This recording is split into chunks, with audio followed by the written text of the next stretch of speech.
दिल्ली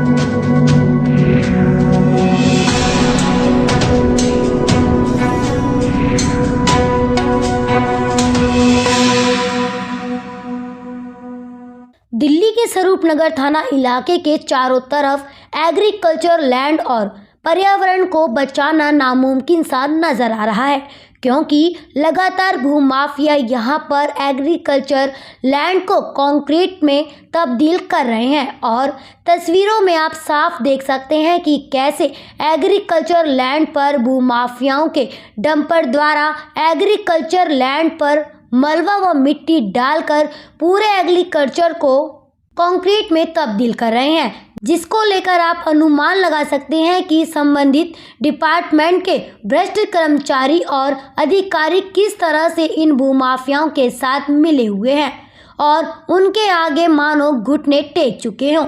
यही कारण है कि स्वरूप नगर इलाके के चारों तरफ अवैध तरीके से एग्रीकल्चर लैंड को खत्म कर कंक्रीट में तब्दील कर अवैध तरीके से कॉलोनियां बसाई जा रही हैं। Delhi police, revenue department, DDA के साथ साथ संबंधित विभागों के अधिकारियों को कई बार इस बात की शिकायत भी कर चुके हैं, लेकिन इस पर किसी तरह की कोई भी कार्रवाई नहीं की जाती है। इसका मतलब साफ है कि सभी डिपार्टमेंट के अधिकारी कहीं ना कहीं भूमाफियाओं के साथ अपनी मिलीभगत को साबित कर रहे हैं। अगर ऐसा नहीं है तो फिर संबंधित डिपार्टमेंट के अधिकारी ऐसे लोगों पर कार्रवाई आखिर क्यों नहीं करते हैं।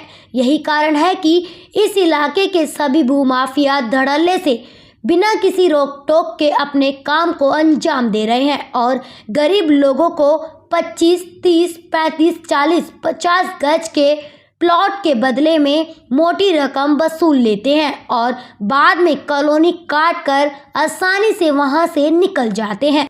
और गरीब जो अपने खून पसीने की कमाई से छोटे छोटे प्लॉट खरीद लेते हैं, उन्हें मरने के लिए उनके हाल पर ही छोड़ दिया जाता है।